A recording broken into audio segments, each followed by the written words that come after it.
The irresponsible practices of the Group of Seven, G7, have revealed its hypocrisy and double standards, an article published by People's Daily stated on April 26, a few days after the group issued a joint communiqué that contained untrue and irresponsible content related to China.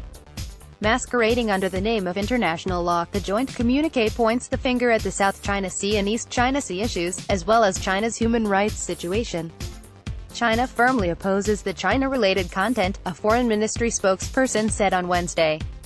If the G7 countries had any respect for the facts and abandoned ideological prejudices, they would not have made such irresponsible remarks, said People's Daily. The newspaper noted that China has a clear and consistent position when it comes to maritime issues. China has been committed to properly handling disputes, cementing cooperation, and safeguarding peace and stability of the East and South China Seas through talks and consultation directly with related parties. These countries have made groundless accusations against China, ignoring the fact that Japan made a unilateral declaration to buy Diaoyu Island and in doing so has escalated the tension. In addition, certain countries outside of the region have frequently shown military muscle in the South China Sea, conducting so-called freedom of navigation activities. Such practices severely undermine the hard-won regional peace and stability. Seemingly promoting demilitarization, the G7 foreign ministers are indeed ignoring the militarization, and have even made unjustified accusations against China. Such practices are contemptible. Chinese government has always attached high importance to the development of human rights, and achieved remarkable progress.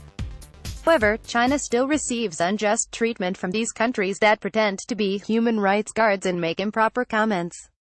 In fact, these countries are the ones that are faced with human rights issues, such as a violation of citizens' rights, severe racial discrimination, income disparity and gross violations of human rights in other countries.